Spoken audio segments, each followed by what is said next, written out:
Hi, everyone. How are you? This is Lynanne. I'm the founder of Divine Reset, and we are here with you today for Inspiration Series.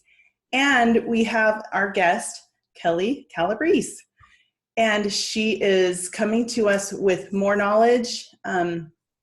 She's an author. She's got training in college, so a degree in clinical nutrition science. I don't know if I said that correctly. She's a personal trainer. She has been on the radio, on TV, and she is gracing us with her presence again today. And I am so grateful that she is here. And we are going to talk about habits. And I'm so excited about that. And especially some of us might be stuck in our houses or feel like we can't go anywhere. So now is the perfect time to work on you. It really is. So Kelli, thank you so much for being here. Oh, I am happy to do it. Thanks for having me, Lynanne. This is exciting. Yay. All right. Well, tell us what can we do today? What's something that we can do? Yeah, habits, it's predicted that 40 to 90% of what we do is based on conditioned habits. So when you consider that conservatively half of the things that we are doing in an almost unconscious state. I mean, if you think about it, when's the last time you had to consider the steps to shampoo your hair? I mean, you just do it, right? I mean, it's automatic, like so many things. But our brain, because it's so unconscious in most of what we do, we are not really able to figure out how to change sometimes. For some people, it's really easy. Have you ever met someone, they just made a decision, like, I'm going to quit smoking, and they quit. And other people decide to quit and decide and decide and decide. Most people will try at least 13 different times to change a habit, and some are successful and some are not. I mean, some people decide to quit and, they just go through enormous withdrawals and, they just wish a tractor trailer of cigarettes would pull up so they could just smoke them. And other people, that was it. In a moment, Yeah. they decide. The And that's white what knuckling, decide right? means. In Latin, it means to cut off any other possibility. So a habit is something that you perform mostly unconsciously. I heard a sermon about 2 years ago by Levi Lesko called You in 2023. So really it was a 5-year projection of you, and ultimately you are just a multiplier of who you currently are. So that could be good news or not good news. It could be good news if you have great healthy habits. So if you exercise, if you sleep well, if you eat healthy, if you have a good marriage, all those things should just be even better in 5 years because you have developed the habits to make those things good in your life. But the reverse is also true. If you're sedentary, if you're eating processed food, if you're smoking, if you're drinking, I mean, if your marriage is not great now, 5 years from now, you will probably be divorced. And that is the truth. That's what the research absolutely shows. So behaviors are really, really key. So why don't we change? Number one, we don't believe it's possible. People they just don't believe. Your belief really has to be a 10 in every way, in yourself, in the tools, the vehicle, I mean, whatever it's going to take to make that change happen, your belief has to be really, really high. We don't change because we make excuses. And any excuse will work. You might say, well, everyone in my family is obese, or we have a long family history of heart disease or alcoholism or poverty or prison or whatever it is. But you need to be the one to break that mold. You need to believe it's possible for you, that if someone else can do it, that you can too. So don't be quick to quit. That's always a question I ask someone when they tell me about a new habit they want, is how quickly are you going to quit? Like, is it that first slice of pizza, that first piece of cheesecake, that first opportunity to go out clubbing? I mean, how quickly are you going to quit? Because don't even set the goal to change the habit if the very first time you're not going to do what it takes to follow through. So in order to make change, it has to be a combination of things. One is it has to be emotional. Change happens with emotion. You ever see someone who has a scare with a heart issue, or a friend dies, or someone gets diagnosed with cancer, or someone loses a job, or, there's something that you just, wow, you emotionally get heightened to, something needs to change here. something just emotionally made an impact on me. So you have to have the emotion to get the motion going. It has to be simple. You know, a lot of times we'll see, especially around New Year's, that people will say, I'm going to quit smoking, I'm going to quit drinking, I'm going to join the gym, I'm going to clean up my closets. You know, just all these, you know, just too tough, complex goals. And it needs to be actionable. So you can't just say, I'm going to be more connected to my kids. Well, you know, what does that look like? How would you measure that? So you need to get pretty specific with the habits that you want to create. And here's 3 things that I found that works. Meditating on it. So really spending a good amount of your time bringing it to your consciousness, becoming aware of it. So for example, if you wanted to sleep better, you would meditate on that throughout the day and at different times, building up to the evening, about having better sleep hygiene, about sleeping through the night, about having a great sleeping environment, and just be meditating on it. Have it on your mind. Another thing is visualization. Imagine what it would feel like to have a good night's sleep. Imagine what it would be like to wake up feeling rested. Imagine what you would do if you did wake up during the night. You know, just visualize your nighttime routine. Like imagine yourself getting on your comfy pajamas, turning the temperature down in the room, having comfortable bedding, lavender in your mister, and so on. So you're visualizing it. So when you connect the meditation with the visualization and add the affirmation. So the affirmation is really key to habit change. And that would be something like, after I clean up in the kitchen, I start my evening bedtime routine.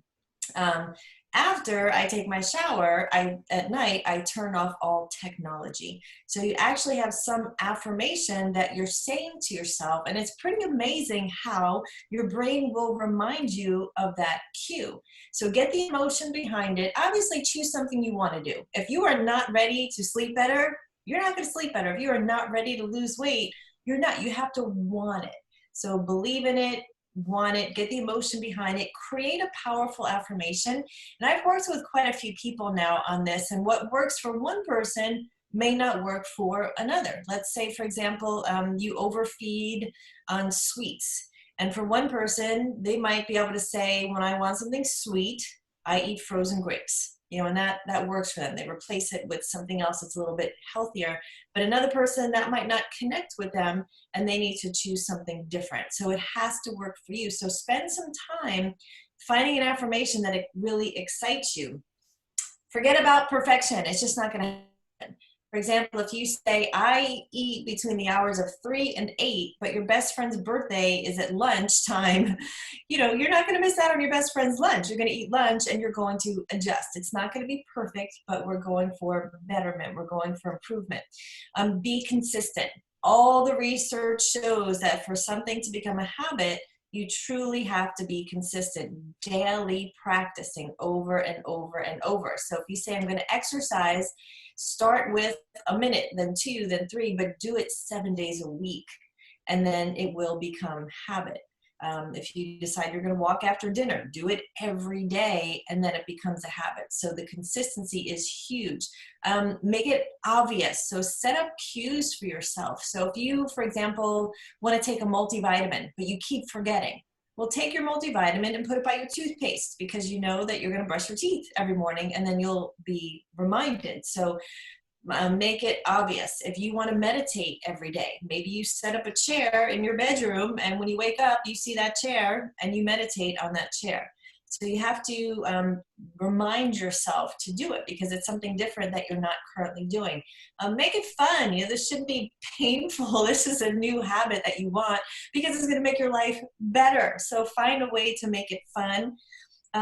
Practice it, fit it into your day. You know, we all have 24 hours. If you want to start something new, you might need to have a to-don't list. So I'm going to stop spending 2 hours scrolling social media every night so that I can read, if that's your goal, to read. So you might need to cut something out to make room for your new thing, and make sure it's congruent so that everything, you know, lines up. If you're saying I want to exercise, but you're still smoking, the starting of exercise may help you to wean off of smoking. We've seen that happen, because the exercise isn't pleasant when you're smoking. And that's the cool thing. When you start one habit, it really creates this momentum for cascading. So for example, exercise, that's for 34 years, I've been a clinical exercise physiologist. That's really been the one tool that if I can get people to start to exercise, well, then they say, wow, I worked that hard in the gym. I'm not going to go home and eat junk. So then they start to change their nutrition. Once they start feeling better, they have more energy, they become more active, their whole personality changes, their family likes them better, they start sleeping better, they're rested, their brain's functioning better. And so even just in doing one thing, it has such an amazing effect on so many other habits. So you're building momentum and it really snowballs. Try it.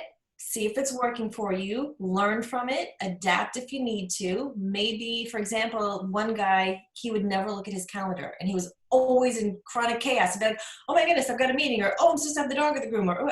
So, we had to come up with a way to train him. And, for 35 years, he's been a businessman who didn't look at his calendar. So this was something new. And we had to come up with cues for him to look at his calendar, to put things on his calendar. But once he did, wow, his whole world change. So keep testing until you find something that really works for you. Don't rely on willpower alone. Use the meditation, the affirmation, the visualization, the cues, accountability. Let someone know the new habit that you're trying to develop so they can support you. And also in that door kicking moment where maybe you don't want to do the new habit, or you got off track, you can call your support person. So the affirmation, find one you love, repeat it daily, celebrate it when you achieve it. So for example, at the start of the new year, I had a friend who had been biting his nails his entire life. He's 60. And it was just his habit. He was just, I've never bitten my nails. I couldn't imagine, but it was a big deal for him. So we came up with some affirmations and we kept testing them until he found something that worked. And for the first time in his life, he has beautifully manicured nails. And now he goes and he gets a manicure and it makes him feel good and he's proud of his hands. So find something to celebrate, whatever that looks like for you. So here's a couple of things that anyone can do that might help. So for example, you might just wake up and say, when I put my feet on the floor, when I get out of bed, I'm going to say, today is awesome. Everyone can do that. And there's so much that happens with the body, mind, the spirit, the biochemistry, the neurons that line up with today is awesome. Imagine if you started your day just doing that. Feet on the floor, stand up. Today is awesome. And maybe you want to add a little hand gesture or a dance to it. Or maybe when you get dressed, you look in the mirror and you say, I look good today. How many people do that? We do the opposite, right? We look at every one of our flaws. But what if you got dressed and you said, I look good today? And you just got in that habit. I have a friend who's a very successful salesperson, and every time he has a sale, he stands up and he does a celebration dance every time, even though he's the #1 salesperson in his company, and that works for him. So you might say, when I walk in my office, I'm going to smile at every coworker. And just that could change your physiology and theirs as well, giving your smile away. So things that everyone could do. Today is a good day. Today I'm grateful for. Every day is a gift. Just keeping it positive and then attach the habit that you want to change to it. Then I could definitely keep going. So I'm just going to stop for a moment and check in with you. Okay. These are really great. And what do you think about as far as, fake it till you make it? So as far as acting as if, for example, acting as if you've already been working out for a month straight and you're telling your brain that. Have you ever worked with people on just acting as if it's already happened? Yeah, is that a way to help? There's so much power just to making the decision. Like even if someone decides to start a diet, you already start to feel better. If someone buys a piece of exercise equipment, even just in the commitment, you start to feel better. So when you say, I am a marathoner, and right now you're still on the couch, that may be, a stretch for some people. So I would make it realistic. But certainly there's, manifesting things. If someone is looking for their spouse, they might say, I find the husband of my dreams, I am married. And, those things can only help. They just get everything lined up in your heart, in your mind, in your universe. The law of attraction it absolutely works. So faking it until you make it, I would just say, be realistic about it, and, start maybe with smaller things so that you can actually achieve them and celebrate them. So if you say, I want to be the number one salesperson, you've never sold anything in your life, you might want to start smaller than that. But yes, those are all good. And, anytime you can quiet your mind and really relax, your body is so receptive.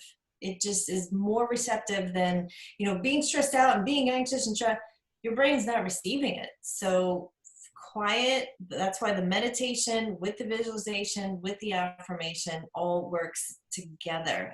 And then repeating it is key to create a new habit. That is awesome. So Kelli, you have really inspired me because we are the same age and you have been so dedicated to yourself.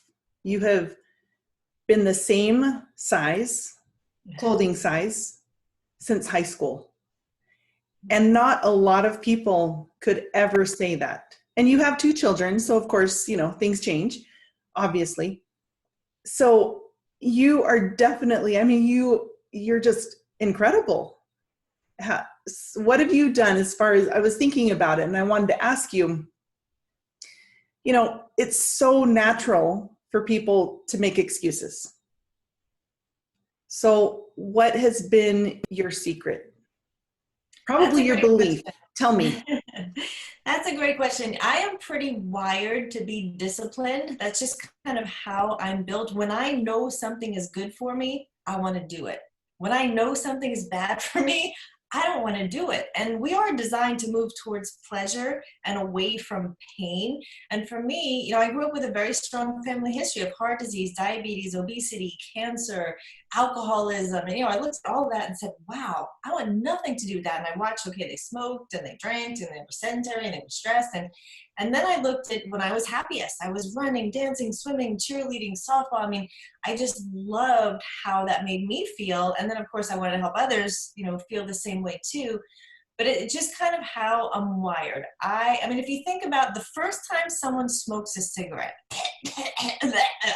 your body's rejecting that. That should be a cue for someone to go, wow, this isn't normal. This isn't natural. I have to condition myself to make this feel good. That first shot of whiskey, that goes down. You're like, what was that? Or even coffee for that matter. The wine, the first time you taste it. So if it's something that doesn't feel normal or natural to my body, and I've never tasted coffee or wine or alcohol or cigarettes, but I've seen others do it and went, ooh, that's just not normal. Like I always think about how am I designed to be? I have one body. This is it. I want it to last a long time. I want to age healthfully. I want to have energy. I want to be well, sleep well.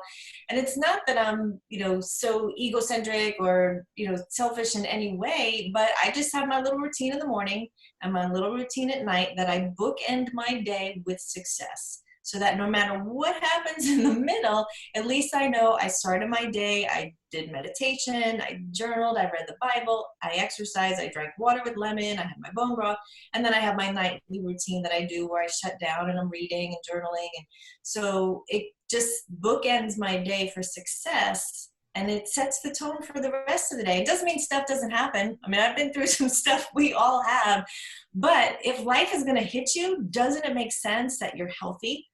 So it's easier to handle. Doesn't it make sense that you've got your family in order, your money in order, your, as much as you can professionally in order? If you look at right now, the crisis that we're in, for a lot of people, it's a financial crisis, and I understand that. But in this financial crisis, it could also be a health crisis. It could also be a family crisis. It could also, just so many other things. So if I keep myself lined up spiritually and in my health, and I keep my brain good, that I can create and think in situations like this, where during the Great Depression, more millionaires were made than any other time in history.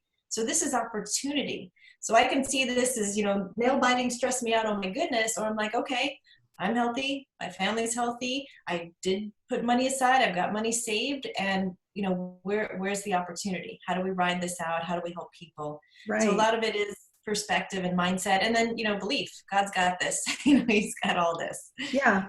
And one thing, with the exception of bad news that you have a terminal illness. With that exception, what you've been talking about is things that you can control right now. Mm-hmm. You can control what goes in your mouth. You can control your attitude.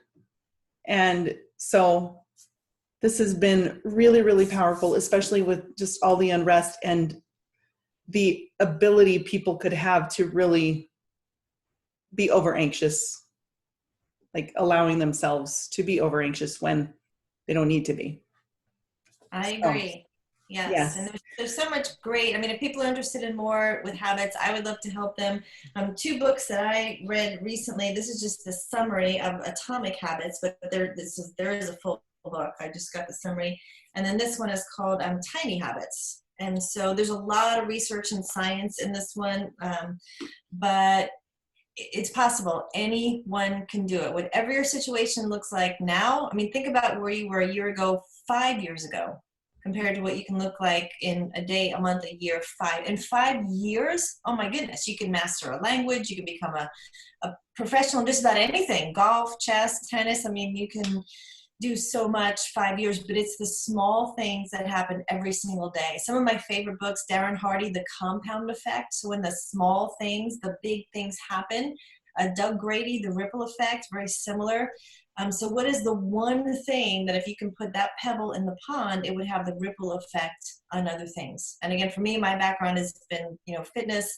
So if I get people to exercise, then it affects everything else, their generosity, their relationships, and so on. But for you, it might be, something else.